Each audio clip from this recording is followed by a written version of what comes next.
Olá, sejam bem-vindos. Está começando o Destaque da Semana. E é claro que nesta semana o que mais foi destaque foi a grande tragédia na BR-101.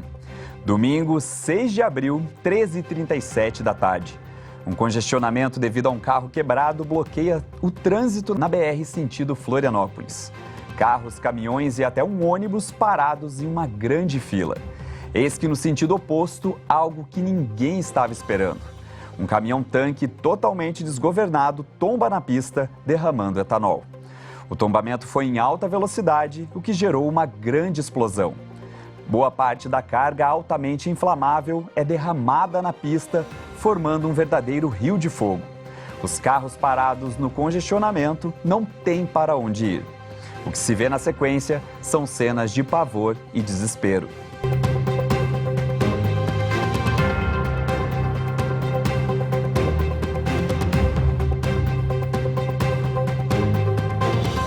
Para repercutir essa situação que vimos no último domingo, estou aqui com o especialista em trânsito Celso Mariano e também com o Juarez César Júnior, que infelizmente era um dos motoristas que estava parado exatamente naquele congestionamento e teve o seu carro totalmente queimado pelas chamas. Quero agradecer aqui a presença dos dois para a gente debater aí, infelizmente, essa tragédia que aconteceu na BR-101.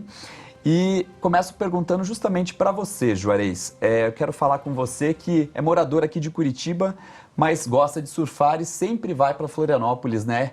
O que você estava? Você estava voltando para Curitiba quando você se deparou com essa cena? Dessa vez estava voltando para Curitiba, um domingo ali, né? Tinha sido um dia bom, bem tranquilo. E a gente tinha bastante tempo para chegar em Curitiba e eu já gosto de ir antes, porque às vezes acontece algum problema na estrada. Só que dessa vez o problema acabou sendo em cima de mim, praticamente, né? Eu queria ver contigo quando que você percebeu que essa situação estava ficando fora do controle. O que você pode dizer, você que esteve naquele momento, o que você percebeu lá? Então, como estava assim, a 20 metros do que onde o caminhão parou, um pouco antes do caminhão parar, ainda eu pensei até que ele poderia não parar, que ele ia vir para cima da gente. Aí, logo que aconteceu, eu comecei a imaginar que eu precisaria sair dali, porque eu vi que tinha fogo, muita fumaça. E daí, o que me deu o clique mesmo, que eu precisava salvar a minha vida, foi a hora que eu vi o líquido. Vinha muito líquido já escorrendo, né? O combustível estava descendo a ladeira em direção aos carros. Tentei manobrar meu carro ali, talvez dê para ver numa das cenas ali. Meio que tentei jogar no mato, mas o fogo desceu pelo mato também. Aí optamos por largar o carro ali rapidamente, tivemos 1 minuto e meio, 2, né, até tomar essa decisão. Optamos em abandonar o carro, só peguei o que tinha por perto, carteira, celular. É isso que eu justamente queria perguntar, deu tempo de tirar alguma coisa do veículo? Carteira, celular, e uma bolsinha com os remédios, assim, que eu tinha perto, por acaso peguei, e já era. A gente vê na câmera de segurança que tinha um ônibus que conseguiu passar, né, e aquele rio de fogo que vai se estendendo ali, e vai acertando os carros. E você sentiu que teve alguma resistência de algumas pessoas em abandonar os seus veículos? Olha, a resistência eu não cheguei a sentir, ninguém falou que não ia sair, sabe? Mas eu vi pessoas que estavam desavisadas no momento, né? Porque às vezes estava atrás do caminhão ali, né? Nem sabia que o fogo estava descendo, que não imaginou que ia descer, acho que desceu uns 50 metros ali o fogo, né? Uhum. Porque fora o meu carro, que era acho que o terceiro, quarto, depois daquele caminhão ali, queimou 15 carros ali para baixo, né? E a gente não tinha noção de quanto isso ia descer, né? Tinha carga perigosa ali na fila, né? Uhum. Mas eu vi crianças chorando porque o carro estava queimando, né? Que deixaram pertences ali. Você, inclusive, avisou algumas pessoas para deixarem os seus carros? Sim, eu desci, procurei avisar todo mundo que estava por perto, vi que tinha mais gente avisando também, né? Eu cheguei a bater na janela de alguém ali, não me lembro exatamente, mas bati na janela, falei, pegue suas coisas de valor e fuja. Uhum. Tem um vídeo que você, inclusive, gravou que você estava mandando para sua filha, né, no momento, né? Filha, o pai não vai poder te buscar. Veio um caminhão, queimou tudo, olha lá o fogo lá, ó. Queimou o carro do pai, queimou a prancha, queimou as roupas, roupa de borracha, queimou tudo. Ainda bem que teu papai tá vivo. Isso aí pegou muito fogo, ficou umas 3 horas mais ou menos, acho que, se eu não me engano, para eles controlarem. Quase 2 horas para controlar as chamas. Uhum. Bom, o Celso, que é o especialista em trânsito, com sua experiência, Celso, podendo analisar essas imagens terríveis, A gente olha assim, a gente vê, foram 25 veículos queimados, 5 pessoas com ferimentos. Dá para dizer que até foi um milagre a gente não ter um óbito num acidente como esse, né?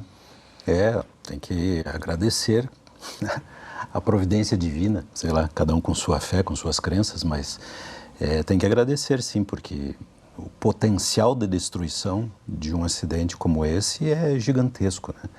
Nós, no geral, como cidadãos, né, falando, não é aqui a opinião do cidadão, não do especialista em trânsito, as pessoas não têm muita noção dos riscos que temos nas vias. O trânsito por si só é um ambiente perigoso, é praticamente um balaio de novos riscos que aparecem a cada segundo que o ponteiro do relógio avança, a cada metro de deslocamento.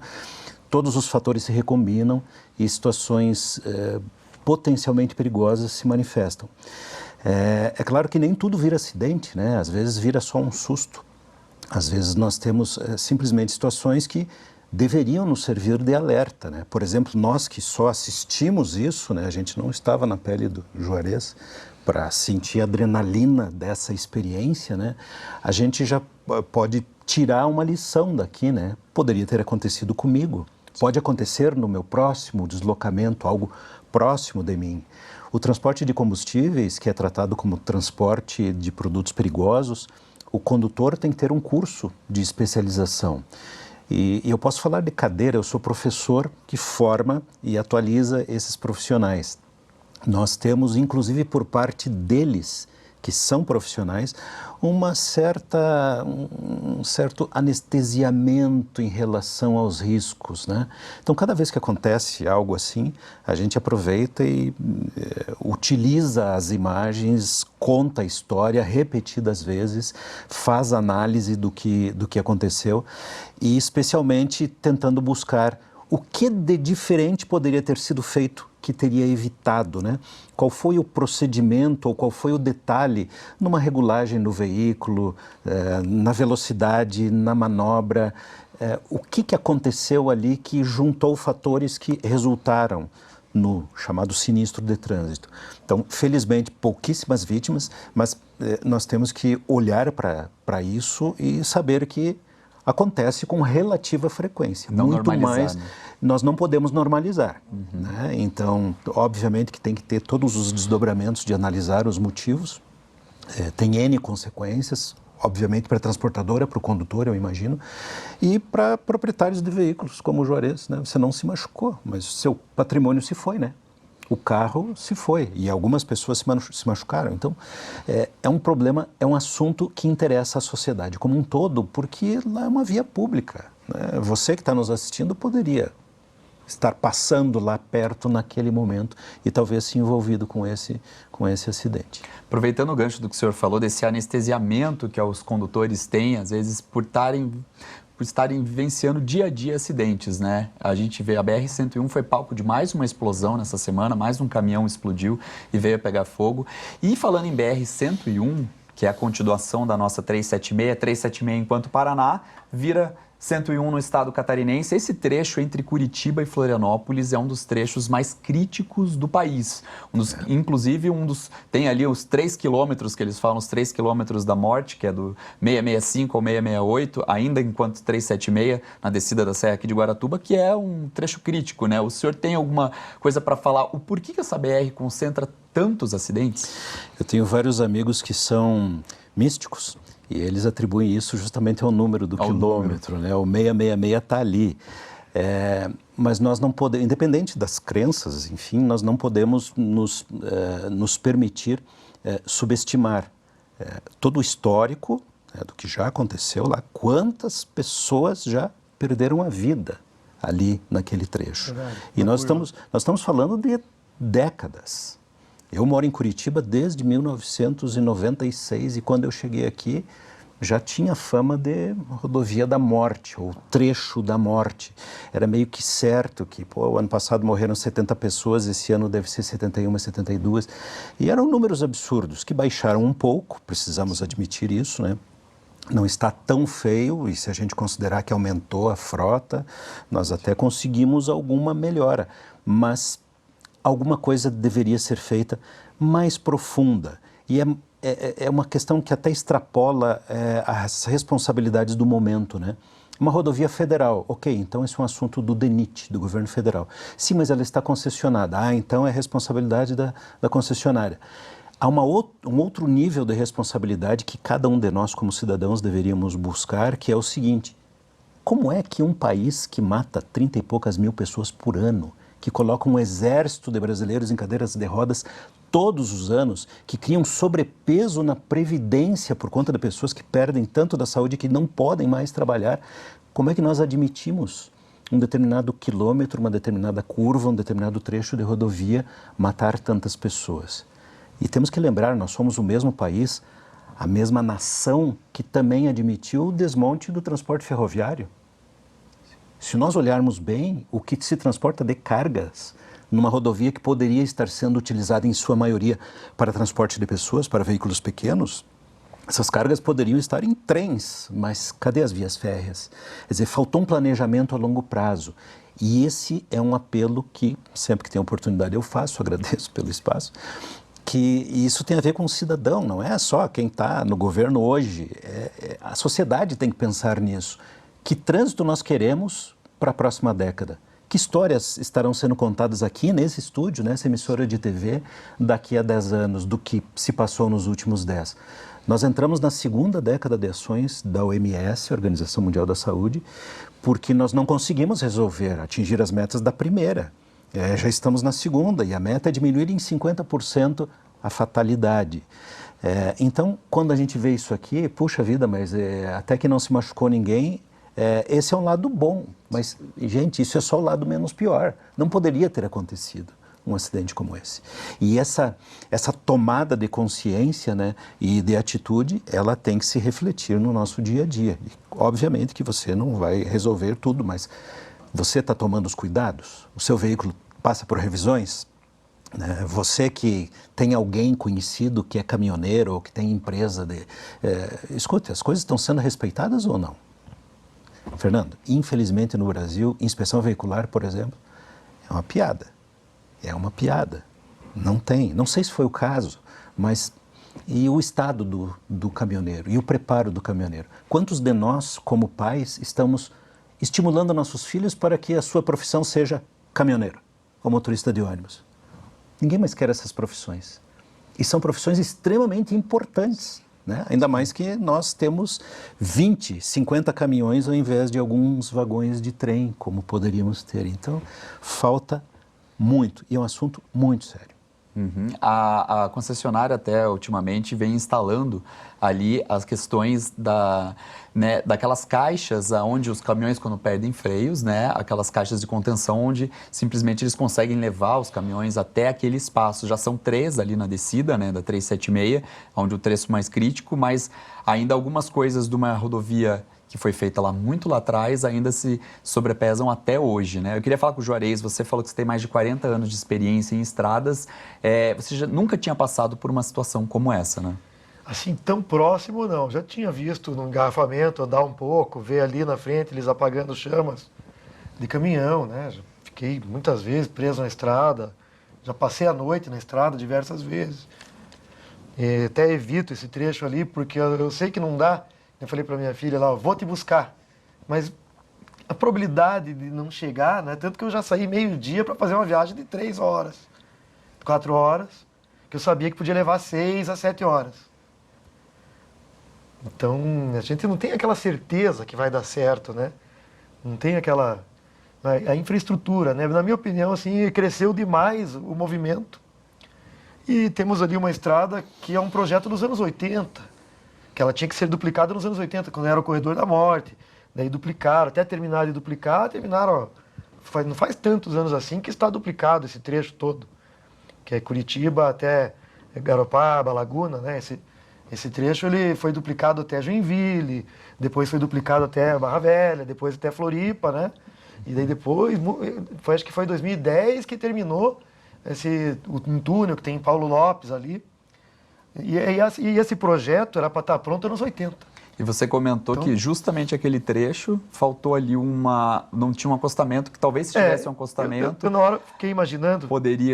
Os carros daquele congestionamento poderiam ter alguma fuga, né? E até assim, uma questão ambiental, eu acho assim que se tivesse um gramado, um espaço, que o fogo não atingisse a mata, se protegeria a mata. E numa situação dessa, os carros poderiam, de repente, fugir por ali. Né? Eu, pelo menos, eu tentei fugir. Você vê meu carro, ele está virado ali. Ele é o único carro que está virado. Eu cheguei a manobrar. Mas daí eu fui tentar descer pelo mato, não tinha as condições. Eu ia acabar preso no mato, dentro do carro, e sem condição nem de fugir. Daí eu tive essa ideia. Eu falei, não, vou deixar aqui o carro, vamos embora. Daí, nisso, meus amigos já tinham acreditado que eu estava certo, porque já tinha carro incendiando, né? Inclusive, quando eu saí do carro, a labareda estava alta. O que me chamou a atenção, que eu vi, que eu tive medo da morte, que é outro calor, né? Não é o calor de você entrar numa sauna. É o calor do inferno mesmo. Aquilo ali é quente, assim, ó. Aquela chama, aquela fogueira, nós ia tudo cozinhar ali, assar. Me desculpe, né? Mas é isso aí. Sim. Ó, meu carro tá ali, ó. Na frente daquele caminhão, ele tá virado ali. E durante essa semana, uma das perguntas que mais fica assim é de quem assumiria toda essa responsabilidade, esse prejuízo enorme, né? Porque existem algumas regras, né, principalmente para se transportar cargas, né, que possam ter aí algum tipo de gerar um acidente como esse, explosões, cargas inflamáveis, né? E a gente foi atrás de um especialista para justamente repercutir isso, o professor em Direito da Universidade e doutor em Direito da Universidade Federal do Paraná. Ele gravou um vídeo para a gente, o professor Frederico Glitz, que ele é advogado e doutor em Direito pela Universidade Federal do Paraná. Ele gravou um vídeo para a gente justamente sobre esse assunto. Vamos ouvir. Quando a gente trabalha com a responsabilidade civil, a gente precisa identificar o responsável a partir de uma lógica de causa e efeito com o dano. E dentro dessa lógica, a gente pode atribuir a responsabilidade, o risco, a algum agente em razão, por exemplo, de um risco que assuma decorrente da sua atividade ou de um lucro que extraia desta mesma atividade. É o caso, por exemplo, da concessionária. A concessionária que faz o pedágio dessa rodovia é responsável pelo acidente causado, pelo dano causado por um acidente desse tipo. Neste caso, inclusive, uma responsabilidade de cunho objetivo, ou seja, não se vai se discutir sequer se houve culpa ou não dessa concessionária, falta de cuidado, mas sim algo que é inerente à sua atividade. Um segundo fator é, claro, o causador direto, né? Então, por exemplo, a empresa responsável pelo transporte, por esse transporte de combustível que causou esse dano a todos esses motoristas. A empresa, ela é não só objetivamente responsável pelo dano causado no exercício de sua atividade empresarial, como também é responsável de forma objetiva também pelo dano causado pelo seu funcionário. Convém também destacar que essa atividade de transporte de carga perigosa, ela é tida pelo sistema brasileiro como algo que exige, inclusive, a contratação de um seguro obrigatório, justamente em razão da periculosidade da atividade. Então, além de tudo, nós teremos também envolvido nessa situação indenizatória uma seguradora que acabou sendo contratada para cobrir esse risco pela transportadora. Quero agradecer ao professor Federico por dar essa explicação para a gente e perguntar para o Juarez, você já correu atrás dos seus direitos, né? Sim, já. A gente, na hora mesmo, a própria PRF fez o boletim de ocorrência, eles estão... Ainda parece que tem 5 dias úteis até lançar o boletim. Ele falou que no caso de ter mais de 20 carros, pode ser que demore um pouco mais, né? E já falei com o meu advogado, um amigo meu. Mas além do prejuízo do veículo, tinha muitas coisas que você tinha dentro do seu veículo. Pra você ter uma ideia, um amigo meu que estava junto com a gente faz um racha para viajar, para surfar, né? Poxa, eu acho muito mais legal do que... O pessoal, não quero falar nada, mas muita gente, né, vai beber, vai pro bar. Então, às vezes, ele deixa de fazer uma festa porque quer praticar um esporte, uma coisa saudável. E ele tá triste, porque para ele vai ser muito difícil recuperar as coisas dele. E ele tinha praticamente tudo que ele tem ali no carro. Óculos de sol, óculos de grau, né, jaqueta, roupa de inverno, prancha nova. Nós perdemos ali 4 pranchas. Diversas cordinhas, que eu levo cordinha para leste, né? Cordinha para onda grande, cordinha para onda pequena. Então foi muita coisa, o prejuízo ali... Muito além do veículo, né? Muito além do veículo, né? E o veículo era um carro novo, que eu tinha ele bem cuidadinho, vinha pagando. Se eu receber só o valor da FIP, pouco vai me sobrar para comprar outro carro. Sim. Eu usava, às vezes, até para complemento de renda. Então, para mim, vai ser meio difícil. Eu não pensei nisso ainda. Estou deixando ir aos poucos para não ficar muito preocupado também, porque tem que resolver aos poucos as coisas, né? Então, primeiro eu resolvi uma forma de eu voltar ao trabalho, eu aluguei um carro para eu poder trabalhar, eu trabalho em outra cidade. Então, eu tenho que ver minha filha aqui direto, que eu sou separado, né? Sim. Preciso acompanhar aí ela, né? E é isso. Agradece, é claro, acima de tudo, por ter passado por essa também. Melhor eu sobrar, né, do que as coisas, né? Claro. Podia ter sido ao contrário, às vezes pode estar fora do carro ali, vem um caminhão, tomba na minha cabeça, o carro fica ali intacto. Sim. Então, mesmo que perca tudo, para mim, na hora foi o que eu pensei. Sim. Vou correr, vou salvar minha vida, vou avisar essas pessoas aqui. Eu dizia, peguem seus pertences e fujo. Né? Juarez, agradeço a sua presença aqui. Celso, eu queria que você deixasse uma recomendação final então, sobre tudo isso que a gente vem passando. Uma coisa que talvez tenha ajudado a minimizar os problemas foi o fato de que, como tinha muito movimento, dá para ver nas imagens, a velocidade dos veículos era relativamente baixa. E quando a velocidade é baixa, as pessoas têm uma sensibilidade melhor calibrada em relação à distância que tem que manter dos veículos da frente. Fosse um trecho de alta velocidade, teríamos tido muitas colisões traseiras, porque, no geral, esse é um grande defeito do condutor brasileiro, ele encosta para daí ver se dá para ultrapassar. E essa é uma mania que o brasileiro tem e que está atrelada a essa falta de percepção de risco, né? Que no fundo é uma falta de habilidade, são deficiências não só da formação de condutores, não adianta querer sacrificar ou condenar as autoescolas, elas estão fazendo aquilo que o sistema brasileiro disse que é necessário. E obviamente que tem decisões erradas aí. A formação deveria ser muito mais qualificada. Então, mantenha a distância quando estiver em rodovia. Não é ser pessimista, é ser realista e estar preparado para esse ambiente que oferece muitos riscos, é a realidade de toda e qualquer situação de trânsito. Não dá para subestimar nem mesmo em área urbana, está aí os números mostrando a quantidade imensa, apavorante de acidentes que acontecem. Legal. Eu quero agradecer então a presença dos dois aqui, um tema super importante que a gente debate e precisa ser muito bem discutido. Esse foi mais um então destaque da semana. Espero você no próximo final de semana para debatermos mais uma notícia que foi destaque.